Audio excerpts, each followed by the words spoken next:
Welcome everybody, I'm Fabio Viviani and you're watching Fabio's Kitchen, where every week we'll bring you an amazing dish made by me. Today we're making my mom absolutely favorite beef dish, braciole.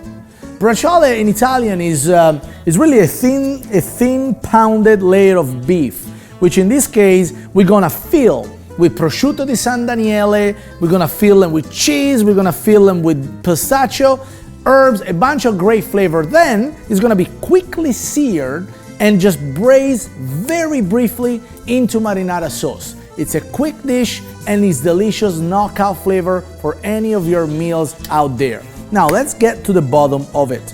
First of all, you gotta get yourself a little tomato sauce. My tomato sauce recipe, it's easy to make, delicious, and it could be batch cooked. So for use whenever you need it the most. Now, the beef itself is probably the simplest things to do. What I have right here is a few pieces that I pre-pounded of top sirloin.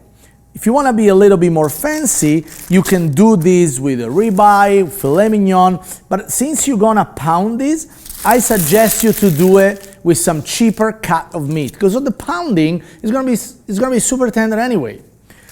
When you pound meat, I always point out the two ends of a meat mallet. This is the warning side, flat.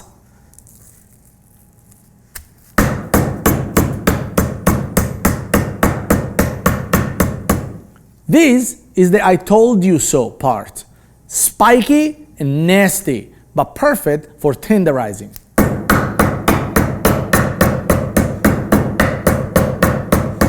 See, now the beef, it's perfectly pounded. The reason why I'm using saran wrap is because it's easier for me to pound meat inside here without getting anything dirty, without getting anything sticky. Now the meat is nice and pounded. And we can proceed to fill in the actual braciole. Get yourself a big bowl. Some great Italian melting cheese. We have some grana padano.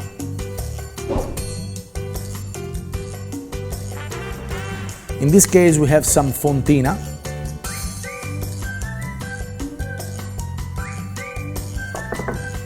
And right here, we have some pecorino romano. You need a very sharp cheese for this dish. We're gonna add pistachio nuts. Pistachio are great for flavor and they're fantastic for texture, because although the braciole will be braised, the pistachio will keep the crunchy consistency in a dish where there is a lot of cheesy, gooey filling. Garlic.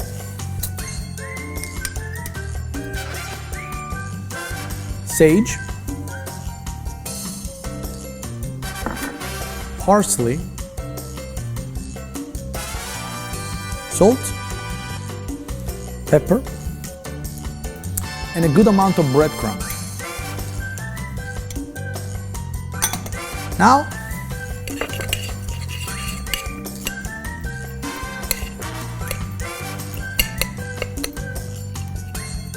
mixing everything together. I'm gonna add some oil just to brings everything together.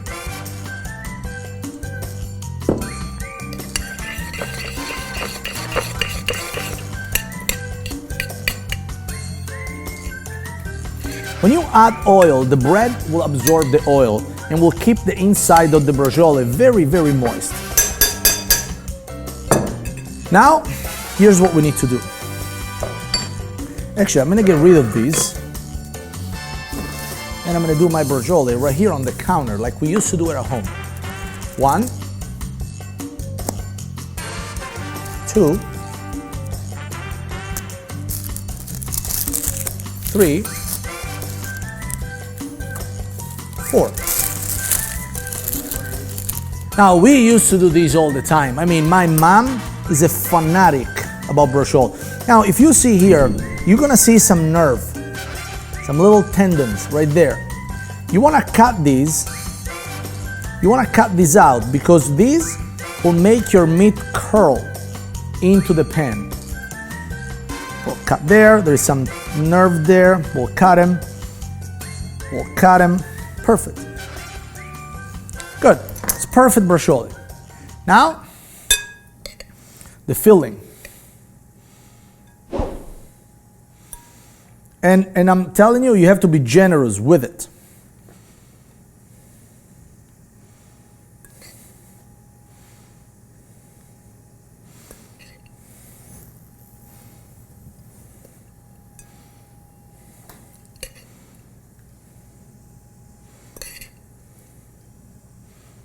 You can save these in a Ziploc and put them in the freezer for the next time you do the braciole. Now, here's what we need. Toothpicks and some good slice of prosciutto San Daniele. Prosciutto San Daniele is an Italian delicacy. There is prosciutto di Parma, prosciutto San Daniele. I like San Daniele in this case. There is not a ton of difference, but I feel that in this case, the prosciutto di San Daniele, by being a little thinner by form, could be a good fit for this recipe. So here's what we do now. You get the prosciutto, you get the top part of it, get the paper, put the paper on top, and press it down. So now everything sticks together, and you almost created a pouch between the filling and the meat. And you repeat.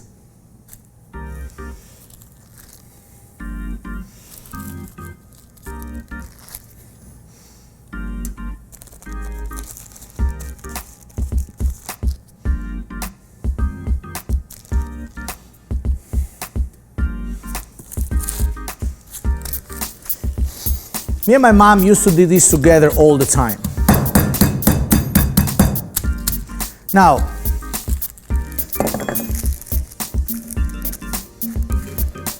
sometimes good meat was not always available, and sometimes the filling wasn't as this rich.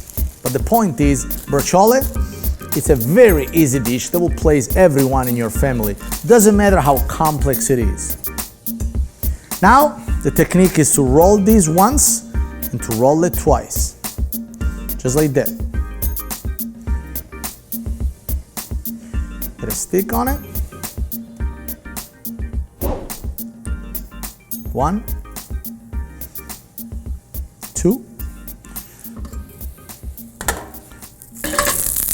That's really hot.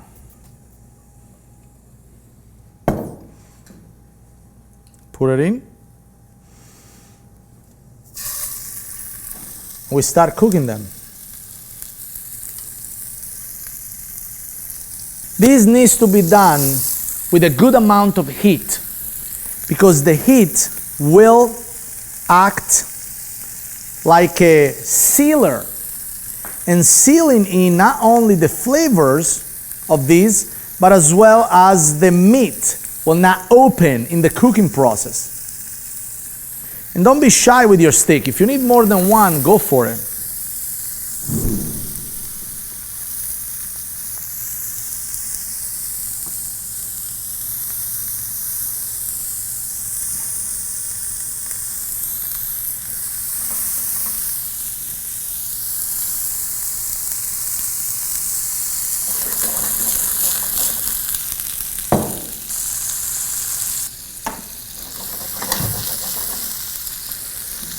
Now that the meat is inside, all we gotta do, the steak is inside, so I can sear these. Look how beautiful these are already. Look at that.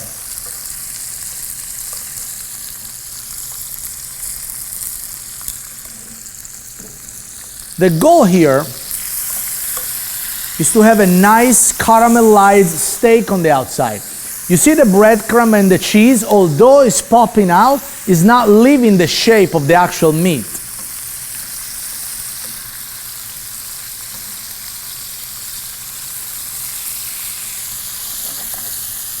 The searing is done. Here's what we do. Take it off the fire.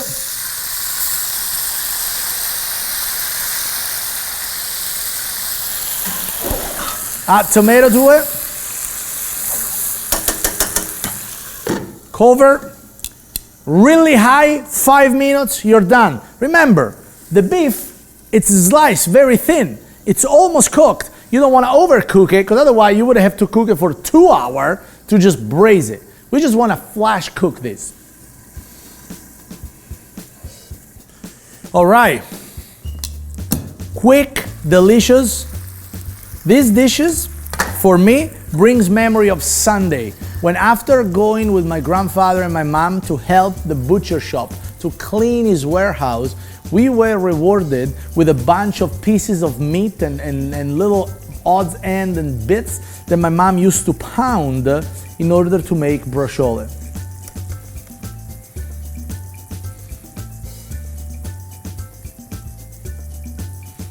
And because there is a lot of cheeses in it,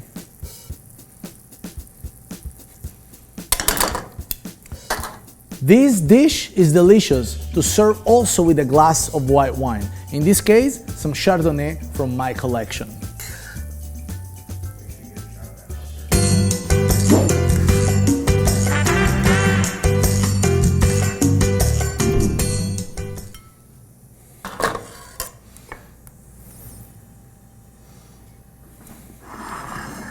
Braciole with cheese, breadcrumb, and prosciutto di San Daniele. A delicious dish, quick to execute, as delicious as it sounds.